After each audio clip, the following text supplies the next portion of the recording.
Vamos então à nossa aula no nosso curso reta final para o concurso da Brigada Militar e vamos trabalhar aqui em sede de revisão com 3 pontos do seu edital.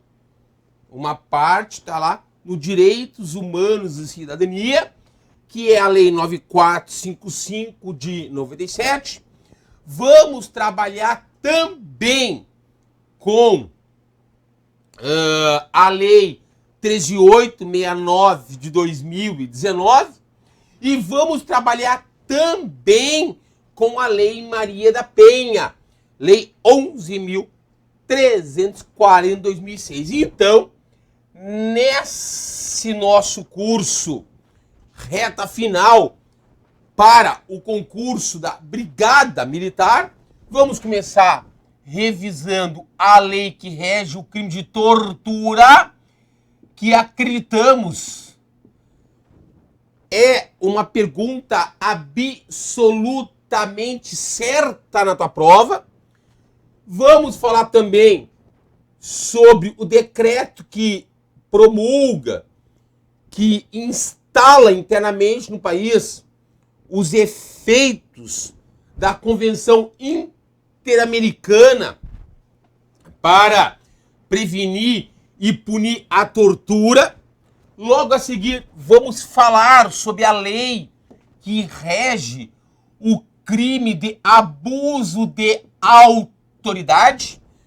Vamos aqui revisar alguns pontos importantes dessa lei, que também acreditamos que terá questão sobre essa lei, e você tem que saber para a prova da Brigada Militar, veja bem, quais são as condutas que são crime de abuso de autoridade.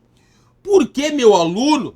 Por que, minha aluna? Quando eu falo em crime, crime é uma conduta praticada por uma pessoa, um ato de fazer ou de não fazer, que é previsto como crime numa lei do Congresso Nacional, porque cabe ao Parlamento Federal legislar em matéria penal, e para toda conduta que é tipificada, que é prevista como crime na legislação, seja no Código Penal, seja numa lei fora do Código Penal, existe lá no artigo, no chamado tipo penal, uma pena privativa de liberdade mínima e uma pena privativa de liberdade máxima que o juiz pode dar para o réu quando da sentença, ok? Então, temos que saber quais são as condutas que configuram um crime de tortura, da Lei 9455/97, saber aquelas condutas que são tipificadas, previstas como crime de abuso de autoridade, Lei 13869/2019, e também vamos falar sobre uma lei extremamente importante para o concurso da Brigada Militar, Banca Fundatec, que é a Lei Maria da Penha, que é a Lei 11.340 de 2006, que também acreditamos que indubitavelmente terá questão ou questões na prova da Brigada Militar, ok? Muito bem, nós vamos dividir a nossa aula primeiramente falando sobre a lei do crime de tortura e o respectivo decreto presidencial que promulga a Convenção Interamericana, da qual fazemos parte, de prevenção e punição da tortura. Logo a seguir falamos da lei do abuso de autoridade, logo a seguir da lei Maria da Penha. Então, revisando a lei que rege o crime chamado tortura. Pessoal, crimes, como eu falei, são condutas praticadas por pessoas. Matar, furtar, roubar, né, vender droga, muito bem. E uma conduta, para ser tipificada, prevista como crime, tem que estar na lei ou no Código Penal, que é a nossa principal lei em matéria penal, o Decreto-Lei 2848 de 1940, a partir do artigo 121, que é o Código Penal, até o final dele. E nós temos também leis fora do Código Penal que prevêem outras condutas criminosas, que são tipificadas como crimes, todas feitas pelo Congresso Nacional. Eis que cabe ao Congresso Nacional, nos termos da Constituição Federal, legislar, fazer leis em matéria penal, lei federal. E nós temos que saber, no caso aqui, dentre essas leis penais, a Lei 9455, que rege o crime de tortura. E, relembrando aqui, nós temos que, para a prova, dominar o artigo 1º e parágrafos, ó, e a gente chama de parágrafos, porque a banca Fundatec vai cobrar-lhe o conhecimento dos termos da lei. A banca Fundatec vai cobrar-lhe o que está escrito na lei. A banca Fundatec vai cobrar-lhe conhecimento acerca das disposições legais. Então, olha aí, constitui crime de tortura. Lei 94.597. Inciso 1º. Constranger alguém com emprego de violência ou ameaça, causando sofrimento físico ou mental. A linha A, com o fim de obter uma informação, declaração ou confissão da vítima ou terceira pessoa, para provocar ação ou omissão de natureza criminosa, em razão de discriminação racial ou religiosa. Então, nós temos aqui no artigo 1º, inciso 1, a linha A, B e C, uma conduta que é chamada crime de tortura. É quando o autor constrange, obriga uma pessoa, usando contra ela de violência física ou de uma violência moral, uma grave ameaça, causando essa pessoa um sofrimento físico e mental, com a intenção específica de obter uma informação, uma declaração ou uma confissão, a fim de provocá-la para ir lá cometer um crime, ou por causa de uma motivação racial religiosa. Então, por exemplo, se o A pega o B, que é seu desafeto, amordaça B, e usando de pedaços com isqueiro, vai queimando o corpo de B aos pouquinhos até ele confessar algo, por exemplo, essa conduta é crime de tortura, que é uma norma penal especial em relação ao crime de lesão corporal, em relação ao crime de constrangimento ilegal do Código Penal, artigo 629, 146 do Código Penal. Então, se o A pega o B e constrange o B, amordaça B e obriga o B, usando contra, por exemplo, uma violência física contra ele, causando sofrimento físico nele, com uma das 3 intenções da linha A, B ou C, isto configura crime de tortura. Então, para a prova da Fundatec, você tem que saber o que é crime de tortura do artigo 1º, inciso 1, a linha A, B ou C, tá? O que significa crime de tortura do artigo 1º, inciso 1, a linha A, B ou C. Você tem que conhecer aqui os elementos dos tipos penais. É o que a gente fala em direito penal. Então, esse artigo 1º, ó, inciso 1, a linha A, B ou C são importantes. Podemos afirmar que esse crime ele exige um dolo específico. Ou seja, para o autor responder penalmente por crime de tortura, responder um processo criminal, numa vara criminal, por crime de tortura, ser condenado pelo juiz ter uma pena, ele tem que praticar esta conduta do inciso 1 com uma das intenções específicas da linha A, B ou C.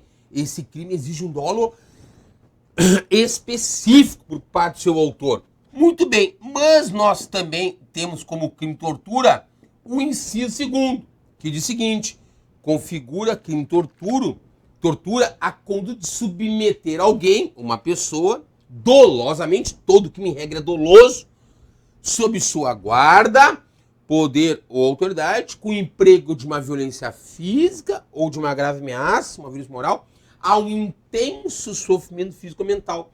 Conheça, para a prova da Fundatec, os elementos que caracterizam esse crime. Provado isso no caso concreto, como forma de aplicar castigo pessoal ou medida de caráter preventivo, a pena reclusão de 2 a 8 anos, tanto para o inciso 1 quanto para o inciso 2. Então, aqui no inciso 2, nós temos uma outra conduta que também é configurada crime de tortura. Por exemplo, um policial penal, um agente penitenciário, que pega um preso que está sobre a autoridade dele, sob a guarda dele, sob o poder dele, e usando de violência física ou de grave ameaça contra si preso, ou submete a um intenso sofrimento físico mental, como forma de aplicar um castigo a ele, ou uma medida de caráter preventivo, pena 2 a 8 anos. Isto é crime, tá? De tortura também. Então, tanto a conduta do artigo 1º, inciso 1, quanto a conduta do artigo 1º, inciso 2, são chamadas de crime de tortura, e em caso de condenação do réu na sentença por este crime, provado isso no processo criminal, o juiz condena o réu pelo artigo 1º, inciso 1, a linha A, B ou C, da lei 945/97, ou, se for o caso, pelo artigo 1º, inciso 2, da lei 945/5 de 97, e o réu vai ter uma pena de reclusão de 2 a 8 anos. Então, pode a Fundatec fazer o seguinte, ó, assinale a alternativa que indica uma conduta que configura crime de tortura. Ou pode a Fundatec fazer o seguinte, ó, a conduta de constranger alguém com emprego de violência ou grave ameaça, causando sofrimento físico ou mental, com o fim de obter uma informação, uma declaração ou confissão da vítima ou terceira pessoa, configura crime chamado de tortura. Este é o nome em iuris, é o nome jurídico do tipo penal, tá? É o nome jurídico do tipo penal. Pois bem, vamos adiante. Parágrafo 1º. Parágrafo 1º. Na mesma pena incorre quem submete pessoa presa ou sujeito à medida de segurança a um sofrimento físico ou mental por intermédio da prática de ato não previsto em lei ou não resultante de medida legal. Tá? Então, aqui no parágrafo 1º, nós temos uma outra conduta que também configura crime chamado tortura. Isso é uma forma equiparada do crime de tortura. Tá? Então, é o mesmo caso de, por exemplo, um agente penitenciário que tem lá uma pessoa que está presa sob a custódia dele e ele submete dolosamente esse preso a um sofrimento físico e mental por meio da prática de um ato que não tenha arrimo legal, apoio legal. Esta conduta também é crime de tortura. Então, pessoal, veja bem aqui, ó, tanto a conduta do artigo 1º, inciso 1, a linha A, B ou C, bem como a conduta do artigo 1º, inciso 2, bem como a conduta do artigo 1º, parágrafo 1º, da lei 9455 de 97, configuram crime de tortura. De novo, olha só, crime de tortura, pessoal, crime de tortura com este nome são estas condutas aqui. Do artigo 1º, inciso 1, a linha A, B e C, do artigo 1º, inciso 2, do artigo 1º, parágrafo 1º, da lei 9455/97. Então, se eu estou diante de um caso concreto que trata dessa situação, o réu vai ser condenado por crime chamado tortura. Tá? Agora cuida, artigo 1º, parágrafo 2º. O parágrafo 2º traz uma outra conduta que também configura crime de tortura, chamada tortura omissão.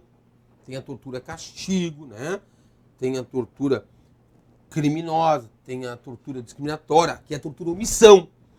Aquele que se omite em face dessas condutas contido o dever de evitá-las ou apurá-las, incorre na pena de detenção de 1 a 4 anos. Este parágrafo 2º traz uma forma do crime de tortura, mas com a pena menor. É uma tortura privilegiada que a gente chama, porque esta conduta é crime de tortura, mas a pena é menor que a do artigo 1º, inciso 1, 2 e parágrafo 1º. Então, por exemplo, se um oficial da polícia militar lá no quartel sabe que tem 2 policiais militares que estão numa sala torturando uma pessoa, cometeu um crime a fim de que ela confesse algo, esses 2 policiais militares aqui, eles vão responder por crime de tortura. Artigo 1º, inciso 1, alinear no meu exemplo. Cada um vai ter uma pena de 2 a 8 anos. Esse oficial que sabia disso e nada fez para evitar, e ele tinha obrigação de evitar como superior, ele responde penalmente, porque tem um tipo penal específico para ele, que é o artigo 1º, parágrafo 2º da Lei 9455 de 97. É o crime de tortura omissão. Só que aí vai ter uma pena de 1 a 4 anos. Então, para a prova da Funatec, vamos lá.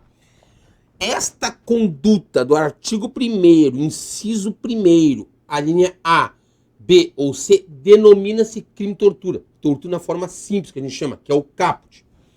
Forma originária do crime. A conduta do artigo 1º, inciso 2º, também denomina-se crime de tortura. É o crime de tortura também na forma simples, que é uma forma originária do crime. E o artigo 1º, parágrafo 1º, denomina-se crime de tortura numa forma equiparada. Porque diz que na mesma pena incorre quem? A gente diz que isso é crime de tortura na forma equiparada. E o parágrafo 2º também traz o crime de tortura numa forma privilegiada, chamada tortura omissão, que aí a pena é menor neste caso. Indo adiante, meu aluno, minha aluna, para a prova da Brigada Militar Banca Fundatec. Parágrafo 3º. Se resulta lesão corporal grave ou gravíssima, professor, o que é lesão corporal grave ou gravíssima? Comprovada pericialmente. Artigo 129, parágrafo 1º do Código Penal, aquelas são as lesões graves. Artigo 129, parágrafo 2º do Código Penal, aquelas são as lesões corporais gravíssimas. A pena para este crime pula para 4 a 10 anos. Se está morte, a pena de 8 a 16 anos. Eu tenho aqui no parágrafo 3º formas qualificadas deste crime. O que é uma forma qualificada do crime, professor? É quando eu tenho um tipo penal, trazendo uma forma mais grave do crime quando ocorrer naquela situação, com uma pena maior. Eu tenho aqui 2 crimes em um. O crime de tortura e o de lesão corporal grave, no único artigo, com uma única pena, que é uma norma especial. O crime de tortura e de homicídio, no único artigo, com uma única pena, que também é uma norma especial. Então, se o autor, tá, dolosamente tortura alguém, artigo 1º, inciso 1, a linha A, por exemplo, mas culposamente acaba causando uma lesão corporal grave na vítima, ou o autor tortura alguém e culposamente acaba matando a pessoa durante a tortura, ele vai responder por crime de tortura qualificada pela lesão corporal grave, uma pena de 4 a 10, ou tortura qualificada pela morte, uma pena de 8 a 16 anos. Este resultado agravador aqui, a lesão corporal grave, o gravíssimo, ou a morte, só é punida neste artigo, neste parágrafo, se for cometida de culpa. Então, a doutrina brasileira interpreta aqui o crime chamado, do artigo 1º para 3º, olha o nome, tortura qualificada, que a pena aí vai ser maior para crime de tortura, pela lesão corporal grave ou gravíssima, e o crime de tortura qualificada pela morte, ele é um crime pré-doloso. Mas o que quer dizer que é um crime pré-doloso? Ele é uma espécie de um crime que é qualificado pelo resultado, que a pena vai ser maior quando ocorrer também este resultado, mas para responder por esse artigo, o autor tem que ter dolo na conduta inicial. O dolo era torturar, artigo 1º, inciso 1, artigo 1º, inciso 2, artigo 1º, parágrafo 1º, mas culposamente, o que é culpa no direito penal? Ele não tinha esse dolo, mas por imprudência, negligência e imperícia, acabou também causando uma lesão corporal grave ou gravíssima na pessoa. Ele torturou dolosamente e acabou causando culposamente a morte da pessoa. Aí o crime chama-se tortura qualificada pela lesão corporal grave, tortura qualificada pela morte. Assim sendo, interpreta a doutrina brasileira que, caso o autor dolosamente cometa o crime de tortura e dolosamente também depois causa uma lesão corporal grave ou gravíssima na pessoa, ou o autor dolosamente comete o crime de tortura e depois dolosamente mata a vítima, aí não se encaixa no artigo 1º para 3º. Aí são crimes distintos. Tortura, por exemplo, artigo 1º, inciso 1, a linha A, uma pena de 2 a 8, mais a lesão corporal grave, o gravíssimo, do 129, parágrafo 1º, parágrafo 2º do Código Penal, ou tortura mais homicídio doloso, 121. Uma pena para cada um, vai ser condenado pelos dois e as penas somar-se-ão. Então, para o autor responder por crime de tortura qualificado pela lesão corporal grave ou gravíssima, tortura qualificada pela morte, o artigo 1º para 3º, ele tem que ter dolo na tortura e culpa no resultado agravador. E isso se vê no caso concreto. A questão diz isso. Então, vamos de novo para a prova da Fundatec. Eu tenho no artigo 1º, inciso 1, a linha A, B e C, um crime de tortura, que exige um dolo específico, uma tortura na forma simples. O artigo 1º, inciso 2, um crime também de tortura na forma simples, que exige dolo específico. O artigo parágrafo 1º, o artigo 1º, parágrafo 1º, um crime de tortura na forma equiparada. O artigo que também exige, no caso aqui, esse elemento do tipo, por intermédio da prática de ato não previsto em lei ou não residente de medida legal, e dei exemplos. No artigo 1º, parágrafo 2º, o crime de tortura, omissão, uma tortura privilegiada. E o artigo 1º, parágrafo 3º, o crime de tortura qualificado pela lesão corporal grave, tortura qualificada pela morte. Estes nomes são essenciais. Pena. Artigo 1º, essa conduta, se for só essa conduta do artigo 1º, inciso 1, 2 e o parágrafo 1º, 2 a 8 anos. Aquela conduta do artigo 1º para a segunda pena é de 1 a 4 anos, então 2 a 8, 1 a 4. E no caso do artigo 1º para 3º, é um outro tipo penal, é um outro crime qualificado, com a pena maior, aí a pena é 4 a 10 ou 8 a 16 anos. Professor, é salutar que eu saiba a pena para a prova da Fundatec? Sim. Num concurso em sede de brigada militar, sim. Parágrafo 4º. Esse parágrafo é de prova, hein? Aluno, aluna! Esse parágrafo é de prova.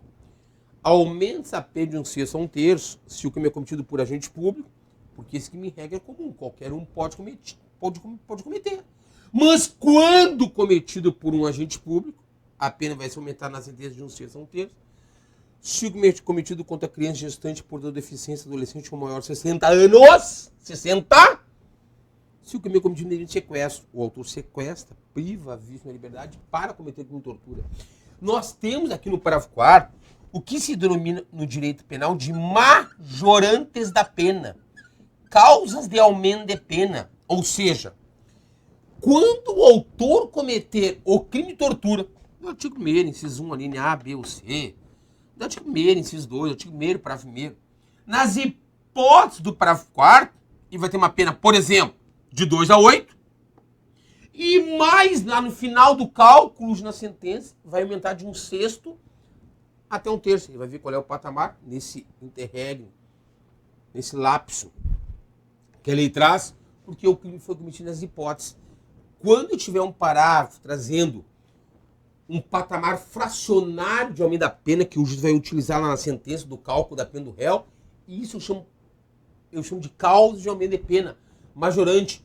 Então pode o autor responder, por exemplo, pelo artigo 1º, inciso 1, a linha A, combinado com C/C, parágrafo 4º.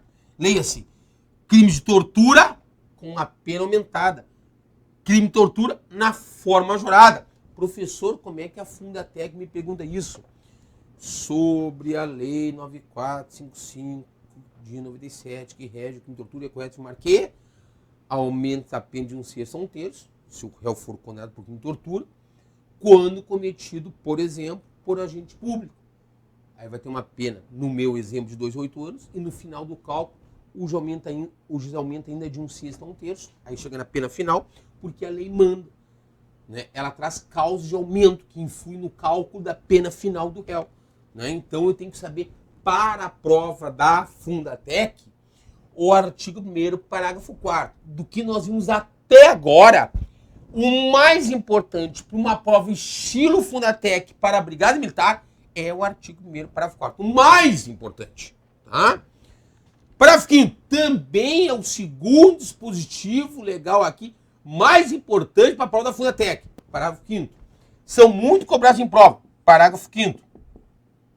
Diz o seguinte: a condenação, então o réu foi condenado no processo criminal, lá na sentença, pelo juiz vai ter a pena criminal, sanção penal, acarretará a perda do cargo, isso é efeito da sentença condenatória, função ou emprego público e a interdição para seu exercício, sublinha, pelo dobro da pena aplicada. Então, nós temos aqui no parágrafo 5º efeitos da condenação. Efeitos da condenação.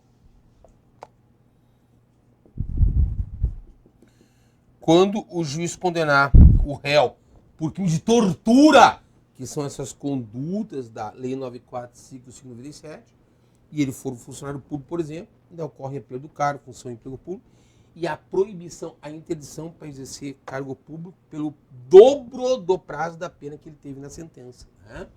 Então, esse parágrafo 5º ele é cobrado em prova sobre a Lei 9.455/97, que rege o crime de tortura. É correto afirmar que aí eles copiam o parágrafo 5º e ali onde está dobro, eles botam metade, botam 1/3, botam triplo, quádruplo, quíntuplo, sexto, tá? É dobro. Então, a Fundatec quer saber de você, futura policial militar, se você conhece a lei, e o professor aqui no CPC Concurso está destacando pontos importantes da lei no nosso curso reta final. Parágrafo 6º. O crime de tortura, que são essas condutas que acima vimos, é inafiançável, não cabe fiança e insuscetível. O autor do crime de tortura não fará jus a benefícios penais da graça ou da anistia, que são forma de extinção da punibilidade do réu, forma de perdoar alguém que cometeu um crime e o Estado não lhe dará pena para esse que não cabe esses benefícios. Parágrafo 7º. O condenado por crime de tortura, que são essas condutas que vimos acima, salvo a hipótese do parágrafo 2º, a chamada tortura privilegiada, a chamada tortura omissão, iniciará o cumprimento da pena em regime fechado. Ou seja, pela lei, o juiz, quando condenar o réu por crime de tortura, o regime inicial que ele vai cumprir a pena de prisão é o fechado. Depois ele vai poder progredir, de acordo com a lei de execução penal, a LEP, ir para o semiaberto, aberto e progredir de regime durante a execução da pena. Mas o regime inicial tem que ser o fechado. A lei diz isso, mas a jurisprudência dos nossos tribunais superiores, pelos seus julgados, entende que isso viola a Constituição. Isso aqui é inconstitucional. Está na lei. Então, segundo a lei, está aqui. Mas jurisprudencialmente falando, isso é inconstitucional. Não pode ser aplicado no caso concreto, por decisões dos tribunais superiores. Tá? E o artigo 2º, também aqui da lei depois, aí é o artigo 2º, né? E ele diz o seguinte, só para a gente terminar, que o disposto nessa lei aplica-se ainda quando o crime não tenha sido cometido no território nacional, sendo a vítima brasileira ou encontrando-se o agente local sob jurisdição brasileira. É o que a gente chama de extraterritorialidade da lei do crime de tortura.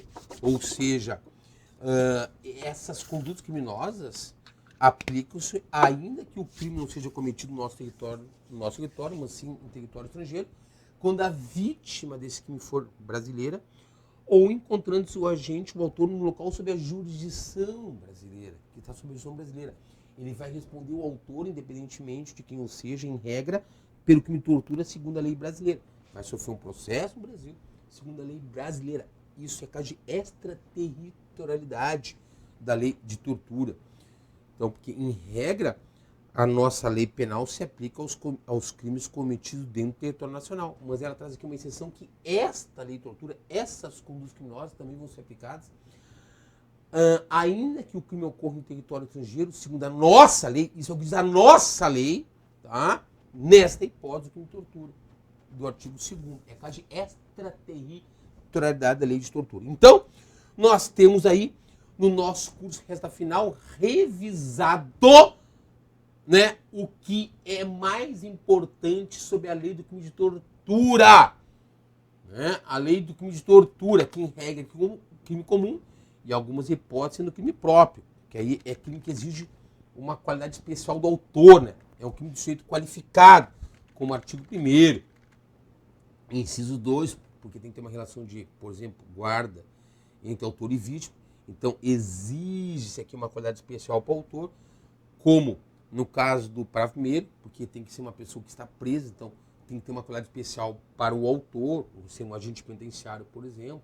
Né? e assim, um policial civil, um policial militar e assim por diante, tá? Então, em regra, crime comum, exige dolo específico, em algumas hipóteses, no crime próprio. Muito bem. Revisamos a lei que rege o crime de tortura. Lembrando aos nossos alunos e às nossas alunas que, só para lembrar vocês aqui, ó, e tá aqui no material, você tem que também ler a convenção, né, o decreto 98.386 de 89, que promulga internamente aqui no Brasil a Convenção Interamericana, da qual fazemos parte, para prevenir e punir a tortura.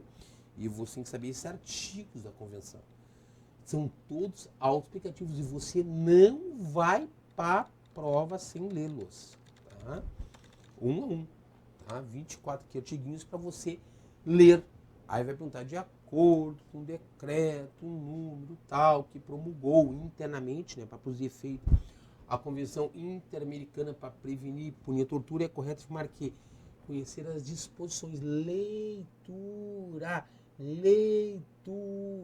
não perca esse tipo de questão que é cópia da lei, é leitura atenta, marcando, sublinhando, ok? Muito bem. Logo a seguir, aí nós vamos para a lei que rege o crime de abuso de autoridade. Deixa o professor passar aqui, está aqui. Vamos, então, para a Lei 13.869 de 2019. A lei que rege o crime chamado abuso de autoridade. Aí é outra lei. São outros tipos penais, tá? Então, vamos para a Lei 13.869 de 2019. Esta lei aqui, no artigo 1º ela fala: esta lei define os crimes de abuso de autoridade, quais são as condutas que configuram um crime de abuso de autoridade cometidos por agente público, sobre isso, servidor público ou não, mas que no exercício daquela função pública, ou a pretexto a ponto de exercê-la, abuso do poder que lhe seja atribuído por lei, por ser um agente público. As condutas descritas nessa lei constituem crime de abuso de autoridade quando praticados pelo agente com a finalidade, sublinha, específica de prejudicar alguém ou beneficiar a si mesmo, ou a terceiro, ou ainda por um mero capricho ou satisfação pessoal. Nesse artigo 1º, parágrafo 1º, nós podemos afirmar que para uma pessoa cometer crime chamado abuso de autoridade, com este nome, que são as condutas do artigo 9º e seguintes, ele tem que praticar uma dessas condutas no exercício, por exemplo, da função pública, com a intenção específica de prejudicar alguém, ou beneficiar a si mesmo, ou terceiro, ou ainda por um mero capricho ou satisfação de ego pessoal, satisfação pessoal. É um crime que exige um dolo específico, a gente diz. Se não tem esse dolo específico, ele não vai se encaixar no tipo penal. Aí é atípico, aí não incorre no crime de abuso de autoridade. Pode ocorrer num outro crime, se encaixar num outro tipo penal, que não um crime de abuso de autoridade. Parágrafo 2º, a divergência na interpretação de lei ou na avaliação de fatos e provas não configura abuso de autoridade. Claro que vai de uma interpretação, por exemplo, do juiz que aplicou a lei num caso concreto, ele não vai se encaixar, não vai cometer crime de abuso de autoridade, numa dessas condutas, porque é uma interpretação dele da lei, porque tem alguns tipos específicos, tipos penais específicos nesse sentido. O artigo 2º fala sobre os sujeitos do crime. Diz, sujeito ativo do crime de abuso de autoridade.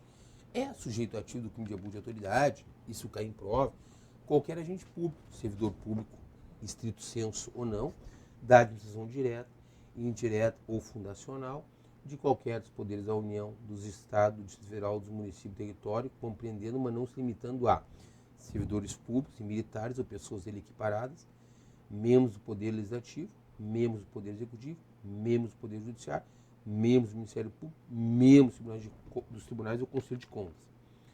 Reputa-se agente público, para os efeitos dessa lei, todo aquele que exerce, ainda que transitoriamente, ou sem remuneração por eleição, nomeação, designação, contratação ou qualquer outra forma de investidura ou vínculo, mandato, cargo, emprego ou função em órgão ou entidade abrangida pelo caput desse artigo. Então, tu tens aqui para a prova, destacando O artigo 1º, parágrafo 1º, que esses crimes, para se configurar, exigem um dolo específico do autor.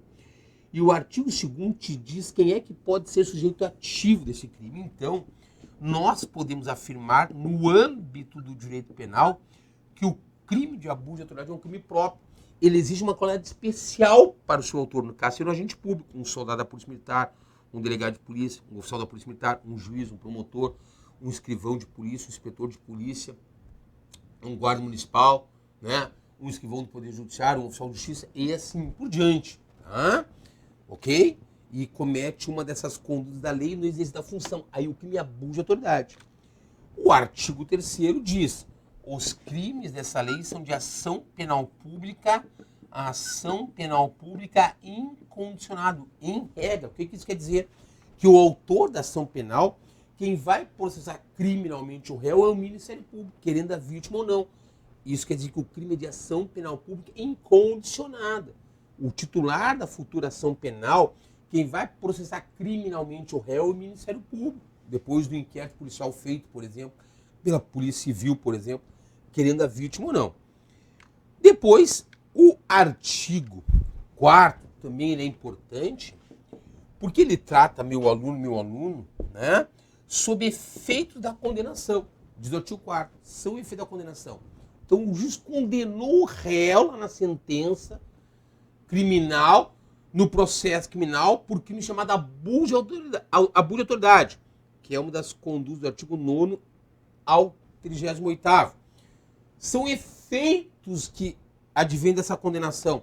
Tornar certo a obrigação de indenizar o dano causado pelo crime à vítima, devendo o juiz, a requerimento do ofendido, fixar na sentença final do processo criminal um valor mínimo para a reparação dos danos causados pela infração, considerando os prejuízos por eles sofridos. Aí a vítima pega essa sentença e vai no CIV e cobra. Pode até cobrar um valor maior. Mas o juiz criminal fixa um valor mínimo de reparação. Vai ter a pena e ele fixa um valor mínimo de indenização a que o réu está obrigado a indenizar a vítima. A inabilitação para exercício de cargo, mandato da função pública, olha bem, não confunde lá com os efeitos da condenação do crime de tortura. Aqui é período de 1 a 5 anos, isso cai em prova, e a perda do cargo, mandato ou função pública.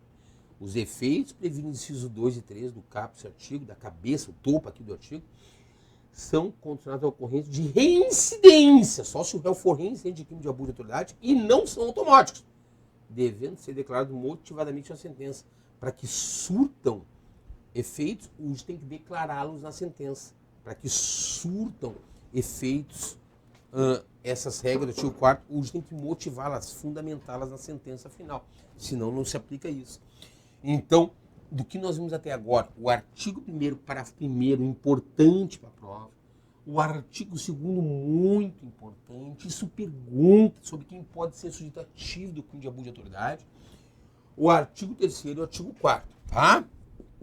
O artigo 5º aí é mais só leitura, porque ele fala sobre as penas alternativas que o juiz pode dar ao réu quando a sentença condenatória. Ele condena o réu pelo crime, calcula a pena de prisão, mas pode chegar na sentença e substituir a pena privativa de liberdade por uma pena alternativa, como essas que estão aí. Tá?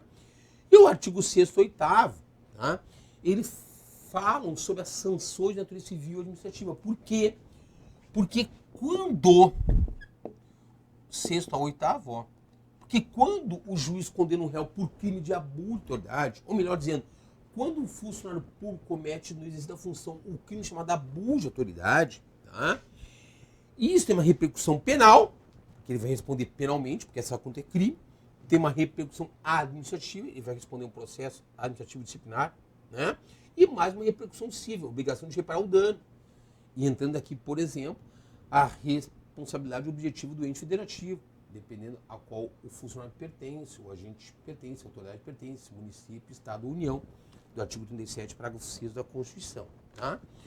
Agora, do artigo 9º em diante, ó, 9º e seguintes, tá? Até o 38, nós temos as condutas que configuram crime de abuso de autoridade. E a banca Fundatec vai lhe perguntar que condutas são essas. Aí pode a banca Fundatec, ao invés de fazer uma afirmação sobre a lei 13.869/2019, devidamente atualizada, que atualmente rege, disciplina o crime de abuso de autoridade, ela pode também fazer uma pergunta mais operacional. Assinale a alternativa que indique uma conduta que configure crime de abuso de autoridade. Ou não configura crime de abuso de autoridade. Aí vem as alternativas. Então, o artigo 9º até o 38, ele tipifica, ele elenca aquelas condutas que são crime de abuso de autoridade. Quando, por exemplo, um agente público cometer as exercício da função. Quais são as mais importantes aqui? Eu vou falar uma a uma. O artigo 9º, que diz assim, ó, é crime de abuso de autoridade a conduta de um agente público decretar dolosamente uma medida de privação da liberdade e manifesta desconformidade com as hipóteses legais, pena de detenção de 1 a 4 anos de multa. Então, se um policial militar vai prender uma pessoa em flagrante e ele executa aquela prisão em flagrante, por exemplo, e algema desnecessariamente a vítima, contrariando a súmula, por exemplo, que rege a algemação vinculante número 11 do STF, ele incorre no crime de abuso de autoridade. Vai responder penalmente, artigo 9º da Lei 13.869/2019, vai responder o processo criminal, pode ter uma sentença, uma condenação de 1 a 4 anos, responder administrativamente, né, e pode ter uma sanção administrativa, que é até a demissão, a mais grave, e civilmente, até no futuro ter que indenizar essa vítima, civilmente. Tá? Então, e no parágrafo 1 nós trazemos outras condutas aqui, mas aí por parte do juiz, porque fala autoridade judiciária, que quando ele dolosamente praticar essas condutas, ele comete crime de abuso de autoridade. Agora lembra, tu sempre tem que entender, para o agente público incorrer no crime chamado de abuso de autoridade, ele tem que praticar uma dessas condutas do artigo 9º ao 38 dolosamente, mas com a intenção específica que exige a lei do artigo 1º, parágrafo 1º da lei 13.869/2019. Se o autor não tem aquele dolo específico, não estaríamos diante de um crime de abuso de autoridade. Aí nós falamos que o fato vai ser atípico de abuso de autoridade. Não vai se encaixar em nenhum tipo penal de abuso de autoridade. Pode até incorrer em outro crime, se encaixar no tipo penal, mas não nesse crime aqui, tá? Artigo 10. Também configura crime de abuso de autoridade decretar o agente público, dentro do seu poder, dolosamente a condição constitutiva de uma testemunha ou de investigar o juiz, por exemplo, num processo, manifestamente descabida ou sem prévia intimação de comparecimento ao juiz. Isso é crime por parte do juiz, detenção em caso de condenação do juiz lá no processo criminal de 1 a 4 anos de multa. Né? Mas, claro, para você afirmar que ele comete crime de abuso de autoridade, a conduta dele tem que se encaixar em todos os elementos do tipo penal. Mas o professor fala em manifestamente descabida, contrariamente às hipóteses de lei. Né? Por isso, manifestamente descabida, desde que ele atue com dolo específico do artigo 1º, parágrafo 1º, sob pena do fato de ser atípico. Depois, também destacamos o artigo 12, configura crime de abuso de autoridade, deixar a autoridade dolosamente, de modo injustificado, de comunicar a prisão em flagrante ao juiz, à autoridade judiciária no prazo legal, 6 meses a 2 anos de multa. Então, se um delegado de polícia dolosamente está lavrando um flagrante na delegacia de polícia em favor de alguém que foi apreciado pela Brigada Militar e ele dolosamente não comunica ao juiz, tá? Por mero capricho ou satisfação pessoal, aí ele incorre no crime de abuso de autoridade. Mas, professor, comprovar este dolo específico no caso concreto não é fácil, professor. Não é fácil, não. Não é fácil, não. Tá? Não é fácil, não. Não é fácil, não. Não é fácil, não. Parágrafo 1. Incorre na mesma pena quem? Aqui no parágrafo 1 eu tenho outras condutas que também configuram crime de abuso de autoridade. Tá?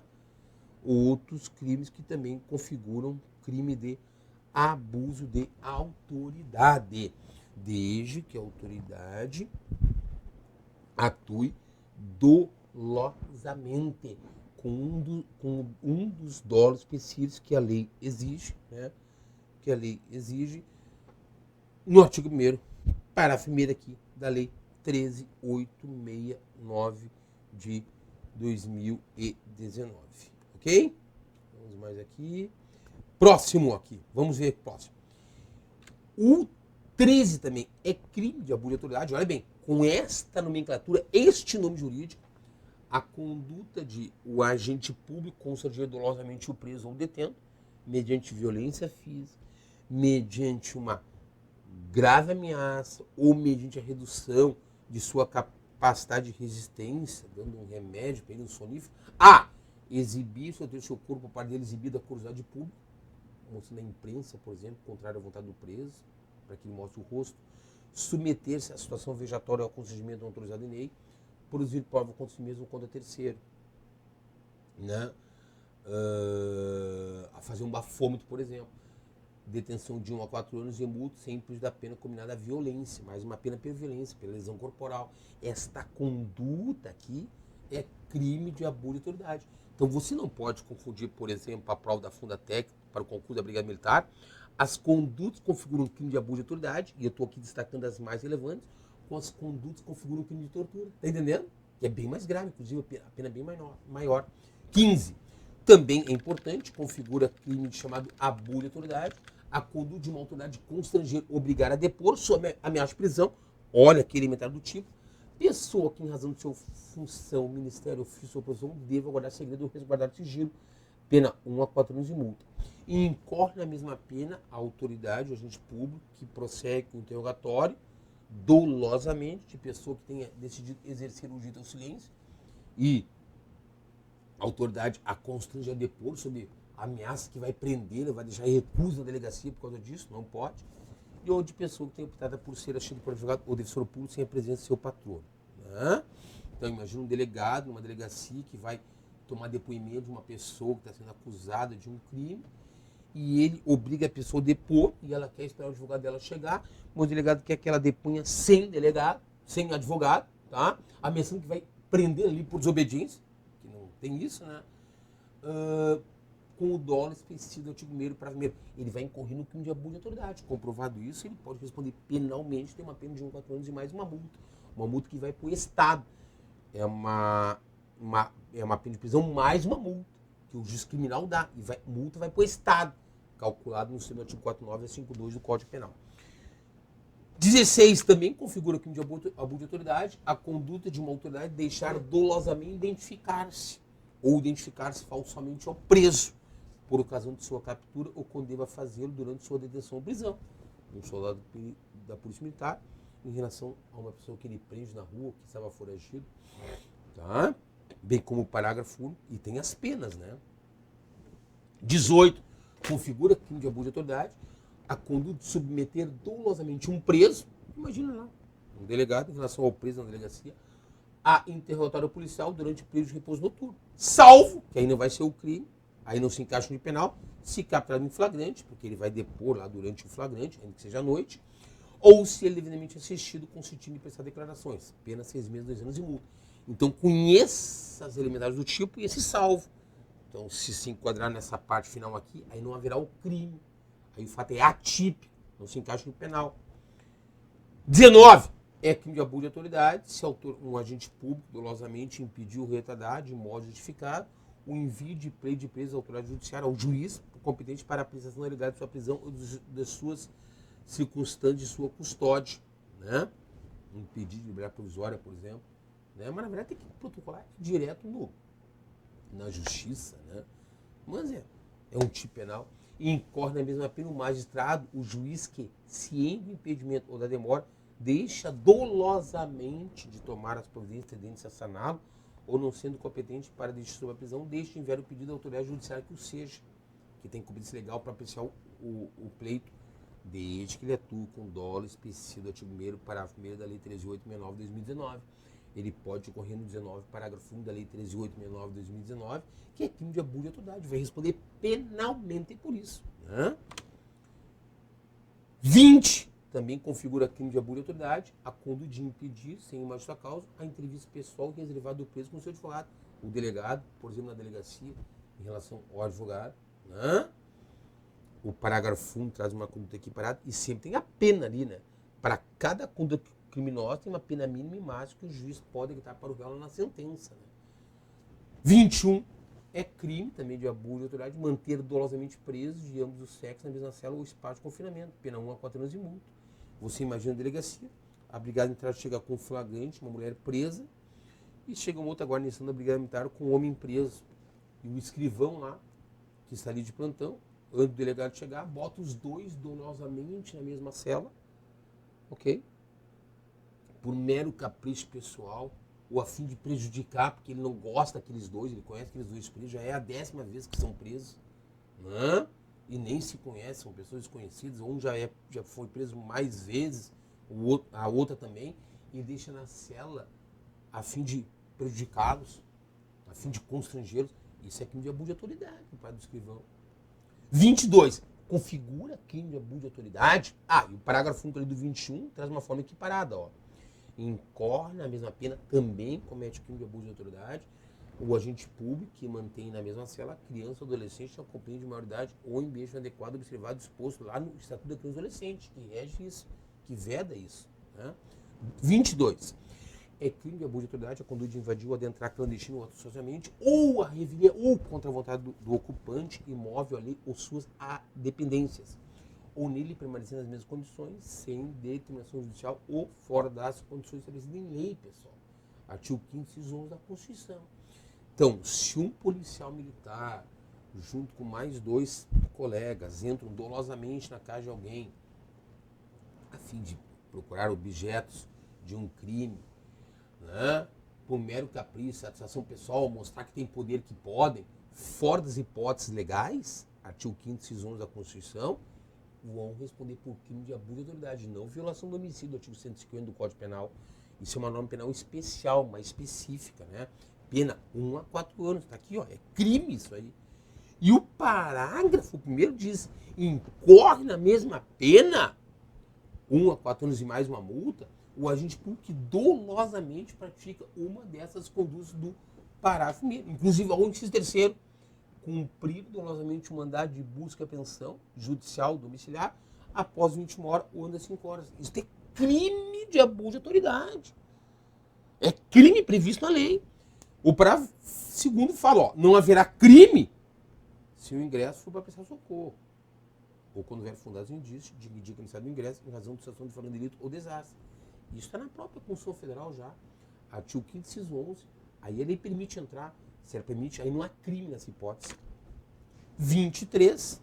Configura crime de abuso de autoridade a conduta de um agente público inovar, né, alterar dolosamente, artificiosamente, no curso de uma diligência, de uma investigação ou de um processo, o estado de lugar, coisa ou pessoa, com o dolo específico de eximir-se de uma responsabilidade ou de responsabilidade criminalmente de alguém ou agravar-lhe a responsabilidade, pena 1 a 4 anos de multa.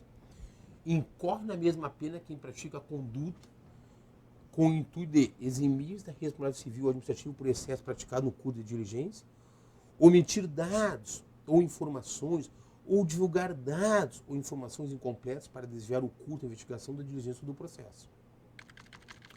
24, aí fica só para uma leitura.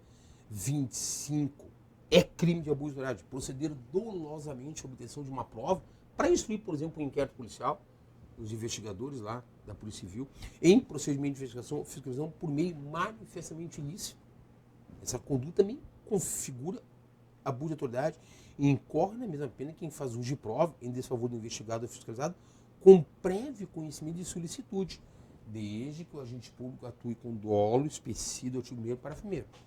Depois, pessoal, o 28 é crime de abuso de autoridade divulgado dolosamente de gravação ou trecho de gravação sem relação com a prova que se pretenda produzir, expondo dolosamente a intimidade ou a vida privada ou fim da honra ou imagem do investigado acusado, com dolo específico do artigo 1º, parágrafo 1º, pena 1 a 4 anos de multa, né?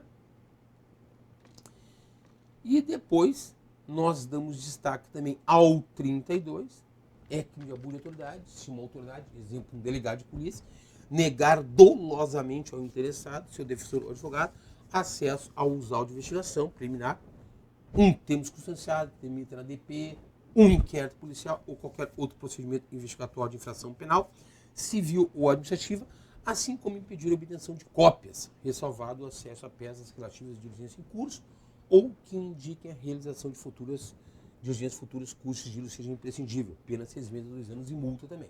Tá? Esses tipos penais que eu li aqui são os mais importantes para efeito da prova da Fundatec. Você, nosso aluno aqui do CPC, tem que ler toda a lei na íntegra. O professor aqui destacou aquilo que é mais importante e ainda, além de dar exemplos, eu estou aqui sistematicamente destacando o que é importante, que eles vão te perguntar na prova, tu vai te lembrar de mim na prova. Tem que ler com atenção essas condutas criminosas, tá? E depois vem o 33, o 36, o 37 e o 38, né? Depois do 39, só trazem uma regra sobre o processo penal, que o processo penal vai seguir as regras do Código de Processo Penal e quando for uma infração de menor potencial ofensivo, ou seja, o crime aqui, a pena máxima de prisão não ultrapassa 2 anos, aí o processo tramita no GCRIM, no Juizado Especial Criminal, em pequenas causas criminais, conforme o artigo 60 e seguintes da Lei 9.099 de 95, aqui dito no artigo 39. Então, o processo, se não é uma infração penal de menor potencial ofensivo, tramita numa vara criminal, segundo o procedimento comum lá do CBP, que tu estuda o artigo 394 seguintes, só para referir. Mas se o crime que tu comete de abuso de autoridade, a pena máxima de prisão não ultrapassa 2 anos, aquilo é chamado de infração penal de menor potencial ofensivo, aí a responsabilização penal, o processo criminal dar-se-á perante o Juizado Especial Criminal, artigo 60 e seguinte da Lei 9.099 de 95, que rege pequenas causas criminais, né? Que é um processo mais rápido, tem vários institutos lá que o autor do crime pode se utilizar para evitar o processo, como, por exemplo, a transação penal, tá? E assim por diante. E depois do 40 em diante, esta lei aqui, ela fez alterações em outras leis, que agora aqui não interessa. Aqui interessa é até, na verdade, é o 39, na verdade, porque trata das condutas que são crime de abuso de autoridade. Então, para efeito de prova, no nosso curso aqui, reta final, onde a gente faz uma revisão daquilo que é mais importante, explica para o candidato, explica para a candidata como é que a banca Fundatec costuma e vai te perguntar na prova. Dá destaque ao artigo 1º, parágrafo 1º, artigo 2º, artigo 3º, artigo 4º, tá?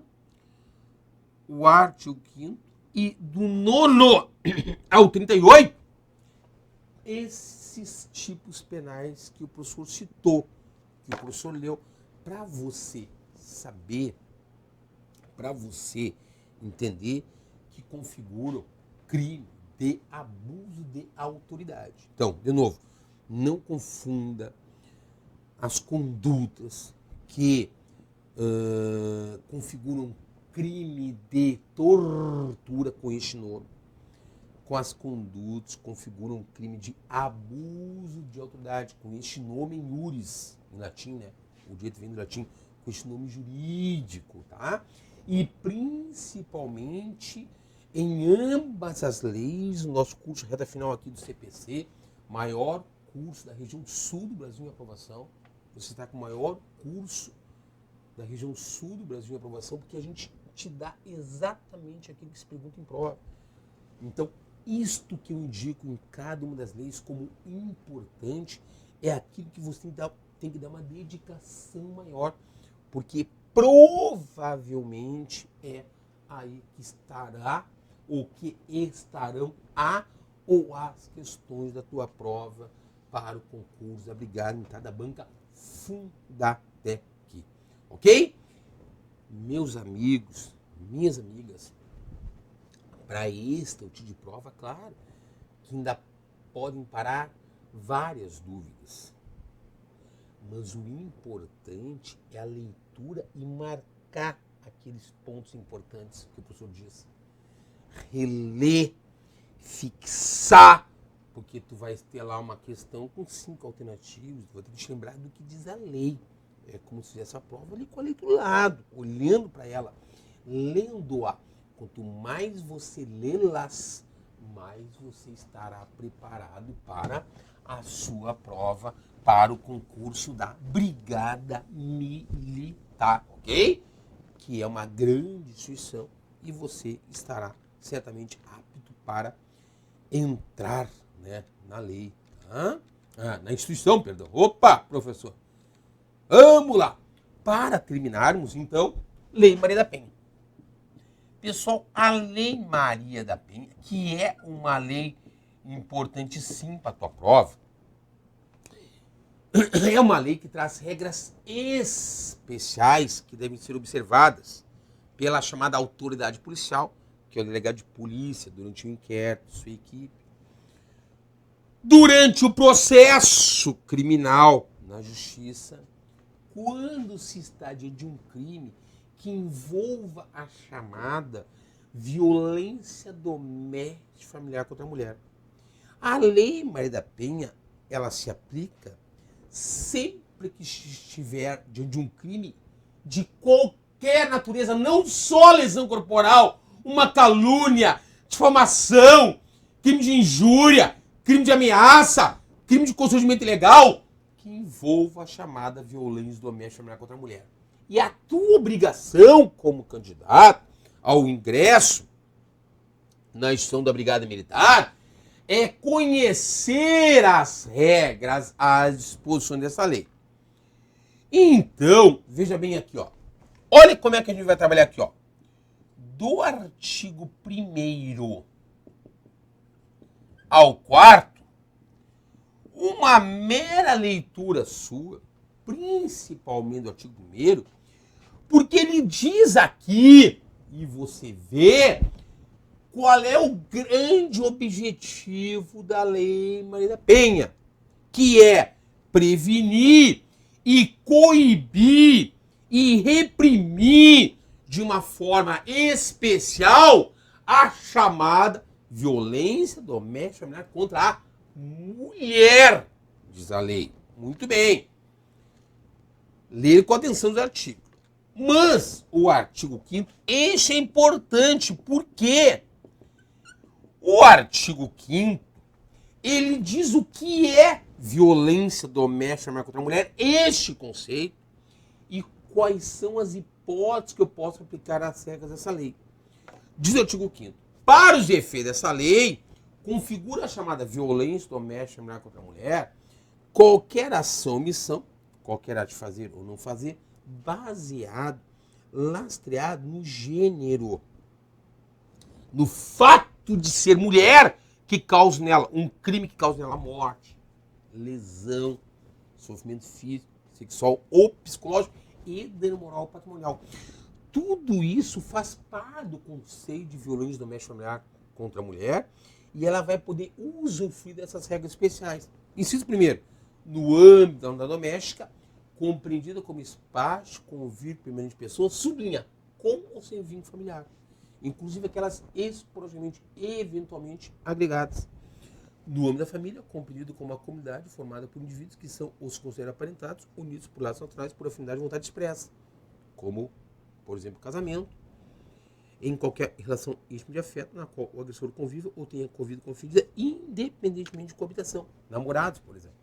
Então, para eu poder aplicar as regras especiais previstas na Lei Maria da Penha, eu tenho que pegar a relação do autor do crime e da vítima, do ofensor e da ofendida e encaixar no artigo 5º, inciso 1, por exemplo, patrão e empregado doméstico, no artigo 5º, inciso 2, marido e mulher, filho e mãe, ou no artigo 5º, inciso 3, namorados, por exemplo.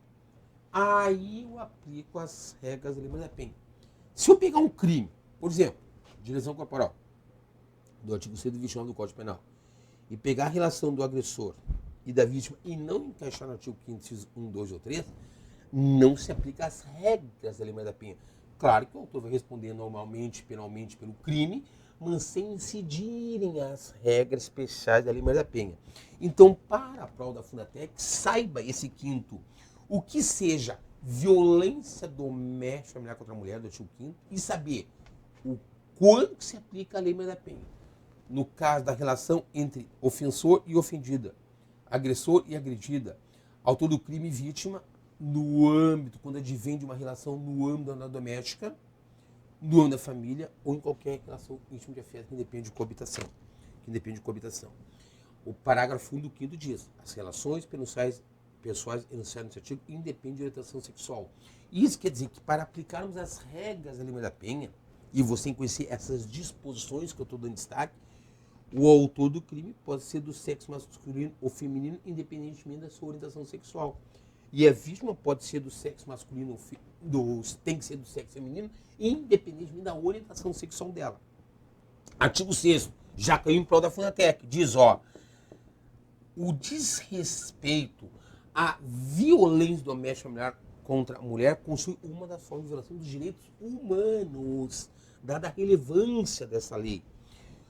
O artigo 7º é importante, professor, porque o artigo 7º, ele traz o seguinte, alguns tipos de violência doméstica familiar que a mulher tem proteção especial. Tu tens que saber para a prova da Fundatec, acompanha aí o que é violência física, o conceito que está na lei. Vou repetir.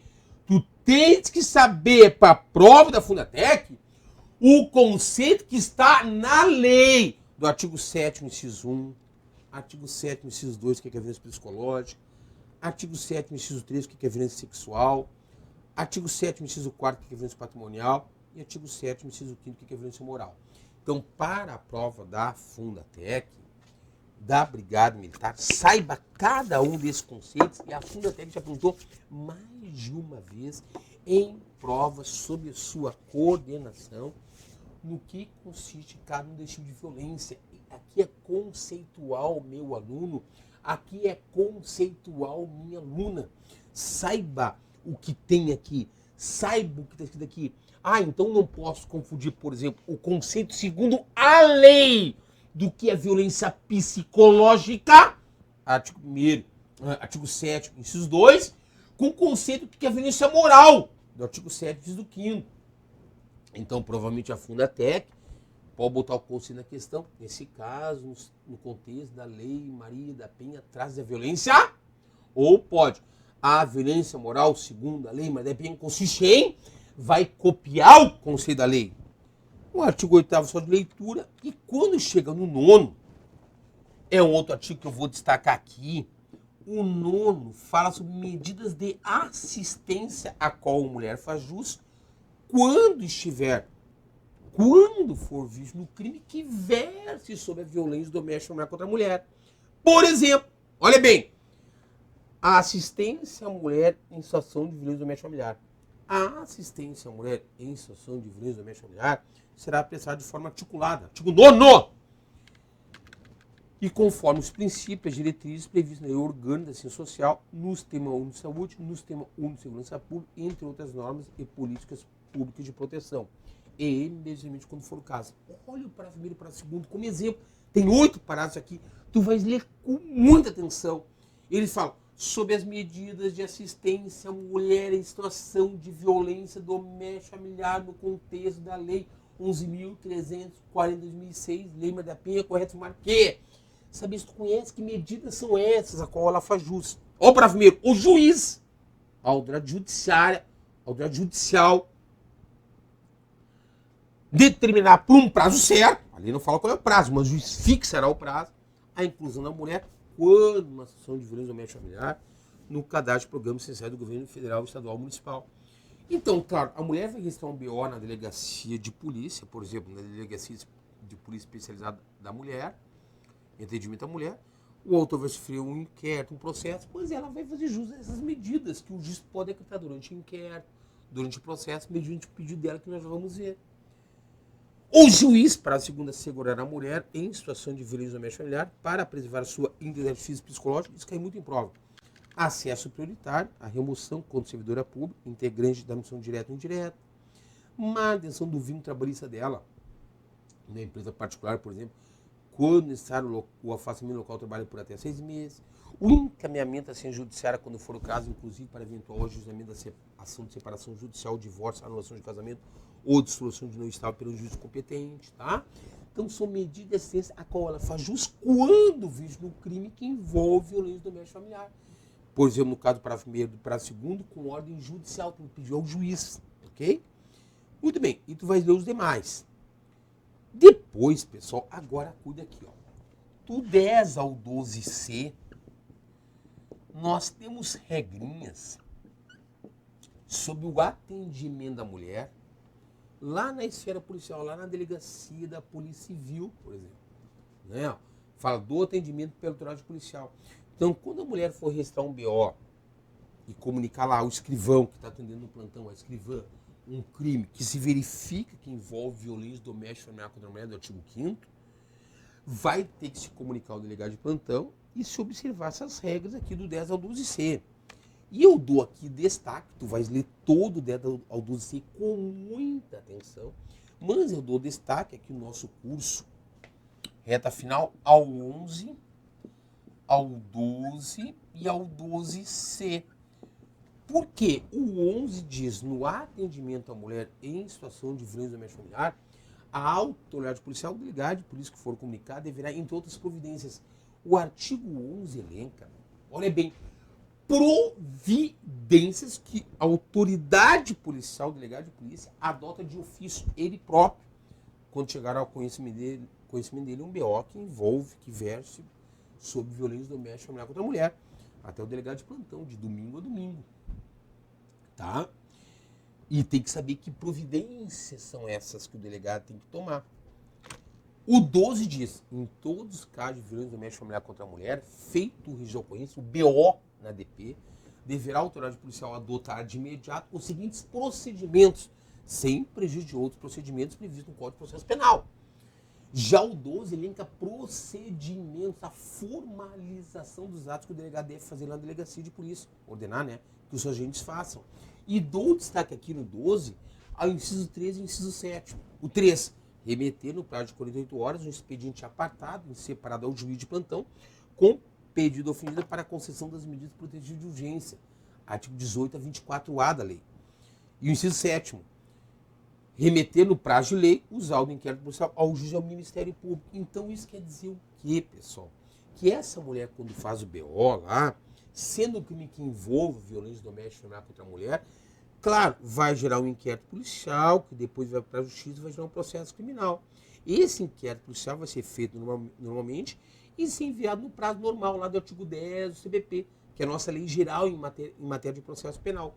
Mas, paralelo a isso, separado do inquérito, essa mulher pode fazer na DP um pedido, é um pedido padrão que tem lá, chamado pedido de medida protetiva de urgência. O pedido é dela, é ela quem assina. O delegado só encaminha esse pedido ao juiz por ela, formulado no prazo de 48 horas. Mas como que funciona esse pedido, professor? Parágrafo 1º do 12. O pedido ofendido será tomado a termo, a escrito pela autoridade policial, deverá conter a qualificação do ofendido, nome, endereço e do agressor, nome das dependentes, descrição sucinta do fato das medidas protetivas solicitadas pelo ofendido.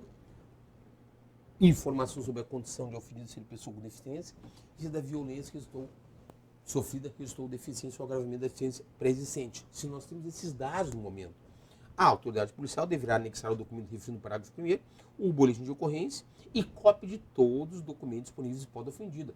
O próprio depoimento dela, um exame de corpo de delito se ela fez, o depoimento de uma testemunha, os antecedentes do autor, serão admitidos como meio de prova os laudos prontuários médicos fornecidos por hospitais de pós-saúde. Então, o inquérito vai ser feito normalmente. Paralelo ao inquérito, essa mulher pode ela fazer na DP e ela assina um chamado pedido de medida protetiva de urgência, que é encaminhado ao juiz, e o juiz é que pode deferir ou indeferir as medidas protetivas de urgência. Quais, professor? Artigo 22, artigo 23, artigo 24. Quem defere ou indefere medida protetiva de urgência é o juiz. O delegado encaminha o pedido ao juiz no prazo de 48 horas. Enquanto isso, o inquérito policial vai ser feito. Agora, se tu fores para o 12C, olha o que eu falei. Quem defere medida protetiva de urgência, em regra, é somente o juiz. Tá? Quais são as medidas protetivas de urgência? Artigo 22, que tu vais ler, já vou chegar, 23, 24. Dentre elas, o afastamento do agressor do lar. Aí o juiz pode deferir um mandado de medida protetiva de urgência e dar para o oficial de justiça cumprir, muitas vezes até para a patrulha da Marinha da Penha, da Polícia Militar cumprir, ou encaminhar para a delegacia de polícia cumprir. Mas ó o 12C, verificar a existência de risco atual ou iminente à vida, ou à integridade física, ou psicológica da mulher, numa situação de violência doméstica familiar, artigo 5º, ou de seus dependentes, o agressor será imediatamente afastado do lar, domicílio ou local de confundida pela autoridade judicial, ordem do juiz, que é a regra. 2, pelo delegado de polícia, com ordem do delegado, quando o município não for sede de comarca judicial. Ou pelo próprio policial, por exemplo, o próprio policial civil da ordem ir lá fazer, quando o município não for sede de comarca e não houver delegado disponível no meio da denúncia. Nas hipóteses, incisos 2 e 3 do caput desse artigo, o juiz será comunicado no prazo de 24 horas e decidirá em igual prazo sobre a manutenção ou revogação da medida aplicada, devendo dar ciência ao Ministério Público. Para segundo, nos casos de risco, a integridade da ofendida ou a efetividade da medida protetiva de urgência não será concedido liberdade provisória ao preso. Isso está na lei, mas viola a Constituição, porque ainda que a pessoa seja preso em flagrante, cometendo um crime que envolve violência doméstica contra a mulher, o delegado lava o flagrante e o juiz é que vai analisar o flagrante, ele só vai continuar preso se ele transformar isso em uma prisão preventiva.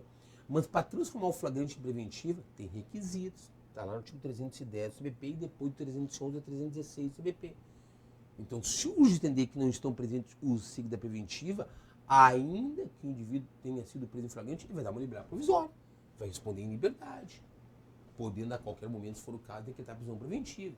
Aí tu olhas lá no 310 do CBP. Mas está na lei, claro. Então, o que quer dizer? As medidas protetivas de urgência são definidas em regra pelo juiz. Excepcionalmente, o afastamento do lar, nestas hipóteses 12C, pode ser decretado somente pelo delegado ou pelo próprio policial. Mas ele tem que comunicar ao juiz num prazo de 24 horas. O juiz é irresponsável, né? Por aquela área, não é sede de comarca, mas aquela cidade está submetida a determinada comarca aí, né? Sob a jurisdição de determinado juiz. E ele vai dizer se mantém aquela medida protetiva de urgência ou não. Então não confunde o prazo 12, inciso 3 das 48 horas com o prazo do 12C, parágrafo 1º, 24 horas. Mas para você entender, ó, tá? O 10 ao 12C, então, e o professor destacou aqui artigos importantes, mas tu vai ler todos, que dão um atendimento todo especial que essa mulher faz jus lá no âmbito da esfera policial. Mas vamos por o seguinte, ó, que ela registrou o BO, o inquérito policial para investigar o fato está instaurado e vai se tramitar normalmente. E esta mulher, ela formulou um pedido de medida protetiva de urgência e o delegado encaminhou esse pedido ao juiz de plantão num prazo de 48 horas, para ele analisar. Esse pedido, como é que ele tramita na justiça? Aí tu estuda do 18 ao 24A. Aqui do 18 ao 24A, ó, tu vai lá pro 18 ao 24A. Aqui fala, ó, das medidas protetivas de urgência. Quem defere em regra as chamadas medidas protetivas de urgência é o juiz. Então esse PMPU, esse pedido de medida protetiva de urgência foi pro juiz de plantão e ele vai analisar. Professor, como é que tramita na justiça, na vara respectiva, esse pedido de medida protetiva de urgência? De 18 ao 24A. Lembrando, quem vai deferir ou indeferir a medida protetiva de urgência é o juiz, a autoridade judiciária, o magistrado, a autoridade judicial.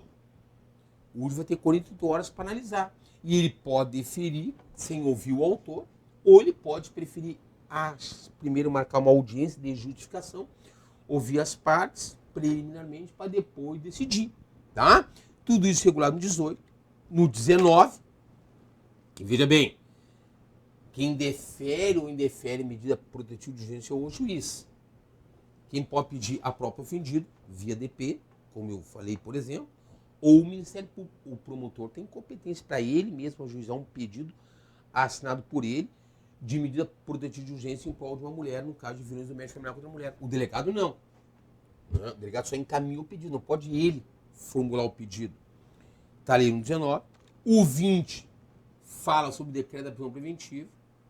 Vamos ter que lembrar que prisão preventiva, eu estou aqui em uma lei especial, mas a prisão preventiva está regulada no CBP, que é a nossa lei geral, do artigo 311 a 316 do CBP, e todo o Instituto da Prisão Preventiva foi alterado pela lei do pacote anticrime, né? Lei do pacote anticrime, tá? Que alterou vários artigos do nosso CBP, e prisão preventiva não pode mais o juiz decretá-la de ofício, né? Tá? Não pode mais o juiz decretá-la de ofício, tá bom? Mas pedir a prisão preventiva, isso o delegado pode. O que não pode é pedir uma medida protetiva de urgência, tá? Se o autor, por exemplo, descumprir uma medida protetiva de urgência, cabe sim o delegado ajuizar um pedido de prisão preventiva. Tudo regulado até o 21, e depois chega no 22, no 23 e no 24, tá? Temos aqui de modo exemplificativo algumas medidas protetivas de urgência, e no artigo 24A um tipo penal, traz um crime ali, né? Que se o autor descumprir os termos de uma decisão judicial que defere medida protetiva de urgência, ele vai responder um outro inquérito policial, por um outro crime, um outro tipo penal, que é esse do artigo 24A, tá? Esse do artigo 24A. Esse do artigo 24A. Então, e você tem que saber para a prova o que aqui, ó, principalmente aqui, ó, do 18, aqui, ó, 24A, ó, saiba bem o 22, o 23 e o 24, por quê? Porque eles tratam sobre as medidas protetivas de urgência. Medida protetiva de urgência, em regra, só pode ser decretada por juiz, autoridade judicial. E tem que saber que medidas protetivas de urgência são essas, tá? 22, 23 e 24. Mas vamos supor que o juiz decretou e o inquérito policial está sendo feito. Uma vez concluído e a vítima está sob o resguardo de uma medida protetiva de urgência, e se o autor descumprir e tiver ainda o inquérito policial em tramitação, pode comunicar ao delegado. Se estiver já na fase processual, comunicar ao Ministério Público, e pode a autoridade policial ou o Ministério Público ajuizar um pedido de prisão preventiva. Se for delegado, a gente chama de representação, né? Um pedido por escrito de uma prisão preventiva. Aí o juiz é quem decreta prisão preventiva, se for o caso. Artigo 311 a 316 do CBP. Mas o processo está tramitando, aí do 13 ao 17, regrinhas sobre o processo, tá? Dando destaque aqui ao artigo 17, tá? Tu vai ler todos, mas o 17 que diz o seguinte, ó. É vedada, é proibida a aplicação nos casos de violência doméstica feminina contra a mulher de pena. Pena é na sentença, quando diz condenar o réu, cesta básica, outros de pressão pecuniária, que envolve o pagamento de dinheiro, bem como a substituição de pena que implica o pagamento isolado de multa. Isso quer dizer o quê? Quando o juiz condenar o réu lá na sentença final por um crime que envolva violência doméstica familiar contra a mulher, ele vai receber uma pena de prisão. Mas ele pode, sim, a lei em nenhum momento veda, sem preencher alguns requisitos lá do Código Penal, que traz sobre cálculo da pena do artigo 44, o juiz pode substituir a pena privativa de liberdade com uma pena alternativa. O que não pode dar essas espécies de pena alternativa de maneira singular. Mas pode dar, por exemplo, uma prestação de serviço de comunidade e uma multa. Mas não pode dar como pena alternativa somente penas que importam pagamento de valores, por exemplo, pensão pecuniária, só uma multa, só uma cesta básica, tá? Ficou claro? E claro que aqui nós temos o artigo 14, que também fala da vara especializada, violência doméstica familiar, onde o juiz vai acumular uma conduta civil e criminal, tanto o processo civil, que é a separação, quanto o processo criminal vão tramitar na vara da violência doméstica familiar, né? E se não tem, aí tramita na vara criminal tudo. Aí o juiz da vara criminal acumula para esse tipo a competência civil e criminal. Aí está no artigo 33, Muito bem. E depois, pessoal, ó, então passado esses artigos aqui, você vai depois, que a gente reputa como importante, tem o 25, 26, mas o 27 e o 28. E dou destaque aqui ao 27, por quê? Porque o 27 diz que em todos os atos processuais, em todos os atos do processo, audiências, por exemplo, cíveis e criminais, a mulher em situação de violência doméstica familiar deverá estar acompanhado de advogado, ressalvado previsto no artigo 19 dessa lei. É uma regrinha, então, tá? Ainda que vítima, seja nos atos do processo civil de separação, seja nos atos do processo criminal, né, que o réu está respondendo pelo crime, nas audiências, ela tem que estar com o advogado, e se não tem, defensor público. E depois, do 29 ao 32, fala sobre a famosa equipe de atendimento multidisciplinar. Aqui do 29 ao 32, dou destaque ao 30, que é esta equipe de atendimento multidisciplinar que existe junto à vara, quando for o caso, né? Para que ela serve? Tanto que o juiz, quando for deferir, por exemplo, está lá no artigo 22, inciso 5º, quando ele for deferir uma medida protetiva de urgência, como, no inciso 4º, a restrição ou suspensão de visita aos suspensão de visita aos dependentes menores, para definir esta medida protetiva de urgência, ele tem que ouvir antes a equipe de atendimento multidisciplinar ou serviço similar. Né? Lá do artigo 29 ao 32. Então, só para lembrar. Então, está lá o 30. E depois do artigo 33, eu já referi, né?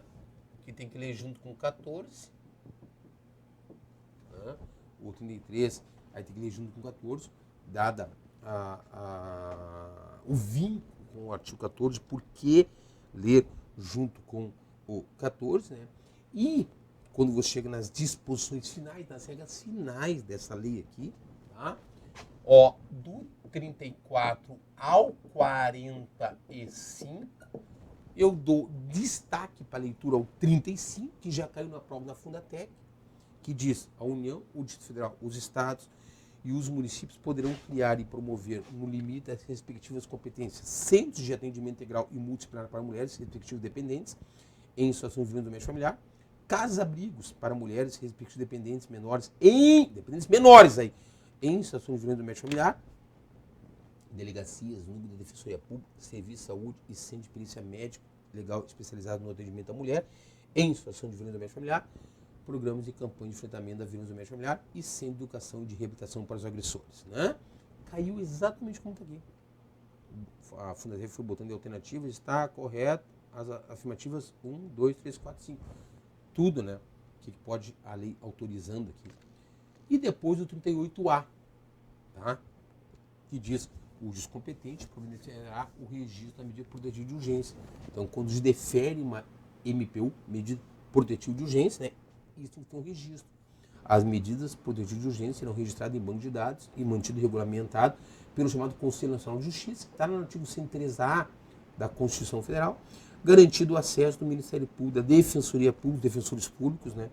Quando o réu, por exemplo, não tem advogado, ou a própria vítima, no caso de um crime que envolve violência doméstica familiar, não tem advogado, e ela tem que estar acompanhada pelo advogado, no artigo 27, né? E dos órgãos de segurança pública e assistência social, com vista à fiscalização e a efetividade das medidas protetivas. Né? Esses são os artigos principais. Depois, o 42, 43, 44, 45, fizeram alterações no Código Penal, no Código de Processo Penal, na lei de execução penal, aí só olhadinha mesmo, tá? Mas estão aqui os artigos mais importantes da Lei Maria da Penha. Primeiro, o 5º, 6º, 7º, o 9º, o 10 a 12C, o 18 a 24A, do 13 a 17, o 17, o 29 ao o 25, perdão, o 27 ao 28, o 27, o 29 ao 32, o 30, o 33 e do 34 ao 45, o artigo 35 e o 38A.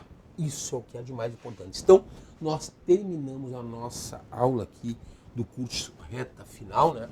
Falando sobre a lei de tortura, lei 9455/97, destaquei o Código Principal e mais o decreto presidencial. A lei que rege o crime de abuso de autoridade, ó, vê se que eu falei, lei 13.869/2019. É essa lei aqui, ó, que rege o crime de abuso de autoridade, lei 13.869/2019, e falei que é importante. E a lei Maria da Penha, lei 11.340/2006. Leitura, atenção, marquem na lei, revisem, atentem, principalmente a lei Maria da Penha, leiam com atenção que a banca Fundatec vai te cobrar é conhecimento da lei, ok? Uma boa prova a todos nós alunos aqui do CPC Concurso. Até mais!